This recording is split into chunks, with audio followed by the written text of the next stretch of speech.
Hello, good morning. Myself, Dr. Asha Afrin from Vignaneshwara Government Law College, Kalburgi, Karnataka.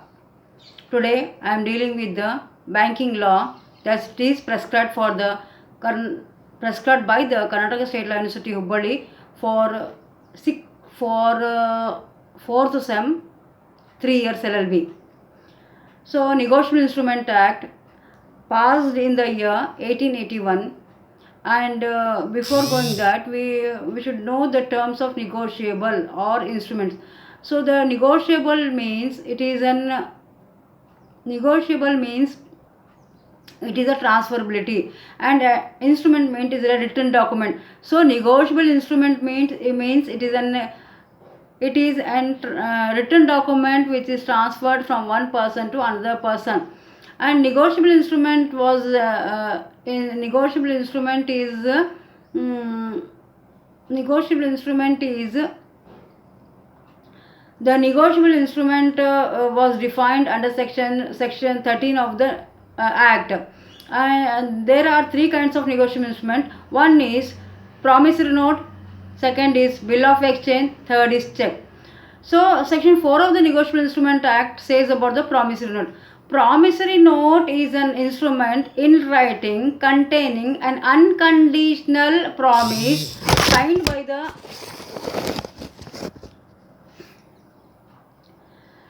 So under section 4 of the negotiable instrument was defined, in which promissory note is an instrument in writing containing an unconditional promise signed by the maker to pay certain sum of money to certain person. So it means that promissory note must include that it must be an instrument, that is, it must be a negotiable instrument that can be transferred from one person to another person.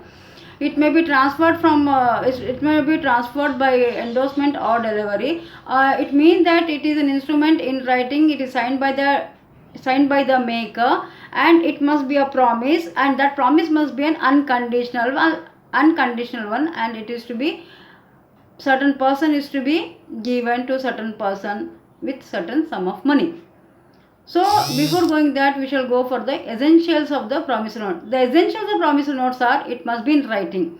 If a promise is made by verbal or oral, it is not considered a promissory note. The promissory note must be in writing. If one person says that I will pay you, or I will promise you to pay 500 rupees to B, then it is not a promissory note, because it is orally said. It is not written, or it is not reduced into writing. So it must be on the paper. That paper may be having a format, or it may be a plain paper too. So it must be in writing. The second essential condition is that it must be a promise. What is promise? Promise is nothing but an undertaking, that is declaration to pay. So the person makes a promise, or he declares that he will pay the amount. So declaration is called as a promise. So second ingredient is that it must be a promise or declaration that he is undergoing or undertake to pay the amount to the person, to the certain person. The third condition is that it must be an unconditional. Promise must be an unconditional. If you attach any conditions to the promise, then it is not called as a promissory note, because conditions cannot be put to the promissory note. Some conditions, just like, say for example, if Titanic arrives today, then I will promise to pay you. It is not like that. It is not called a promissory note. If you say that if you marry my daughter, then I will promise you to pay so and so amount, that is not called as a promissory note. Promissory should not attach any condition. If it is attached any conditions, cannot be called as a promissory note. Then the maker has to sign on the instrument. The maker has to put his signature on the promissory note. If he fails to put a signature, then it cannot be called as a promissory note, because he is liable to the promissory note, and he has to discharge his liability. So if he put a signature, he bind himself to the promissory note. In case of a default, one person, the other party can go to the court, or he may file a suit before the court of law, or he can sue the party.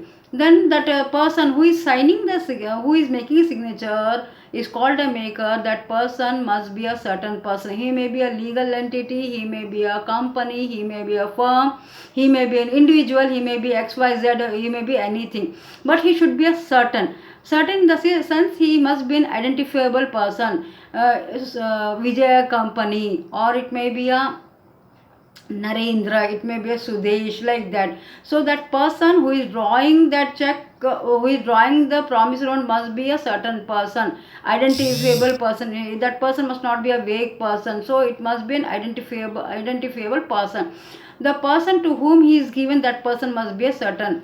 That means if one person is promising to another person, that is in writing on paper, and it is, if that person is to whom that promise is made, that promise to whom the promise is made, that person must be a certain.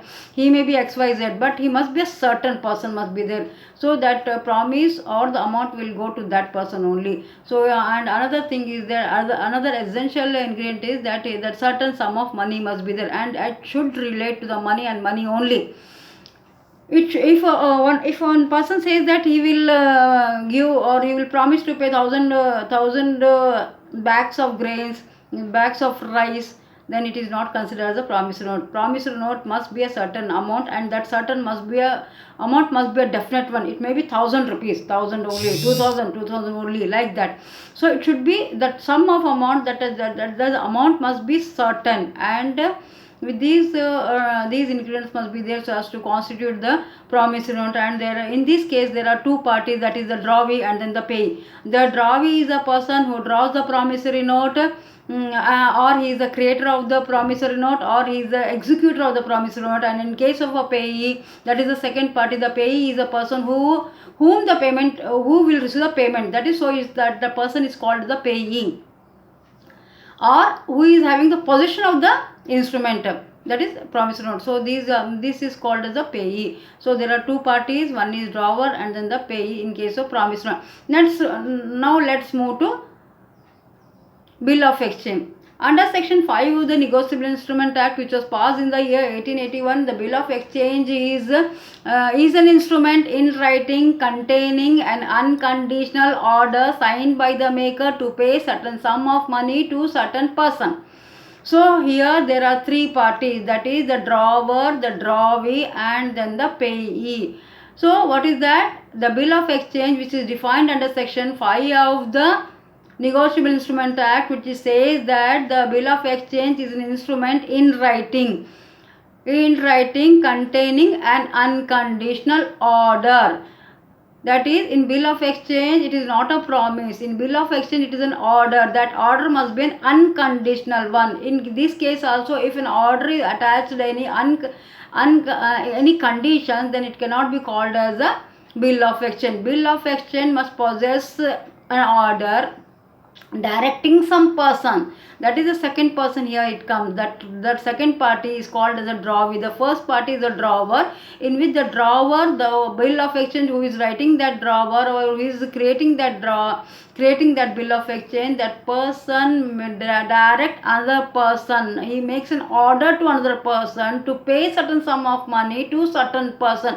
The second party or the drawer is having his money with him. That is, the first party's amount is with the second party, that is the drawer. So he is telling that my money is to be given to payee, or the third party or the certain person.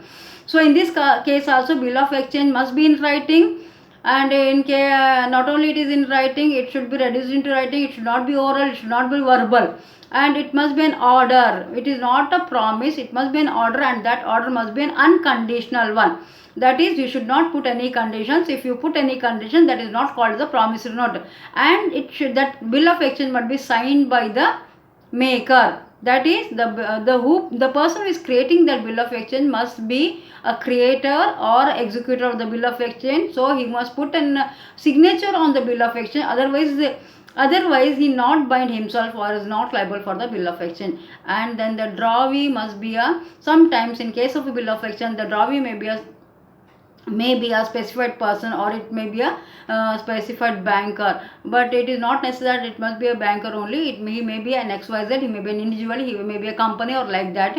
And the third party, that is a certain person, that amount is to be given to the certain person, that person is called a payee, or the person is having a possession of that bill of exchange, that person is called the certain person or an payee to that person.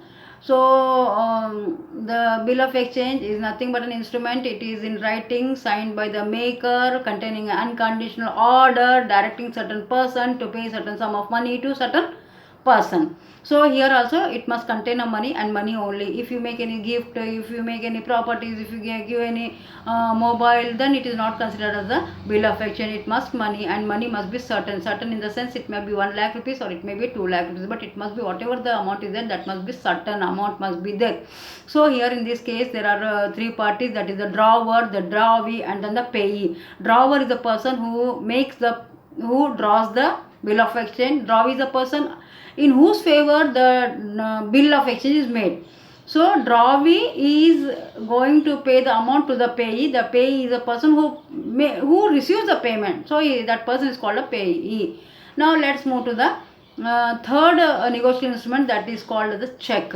Under section 6 of the Negotiable Instrument Act 1881, it is defined that check is a bill of exchange drawn on a specified bank and it is not payable otherwise than on demand.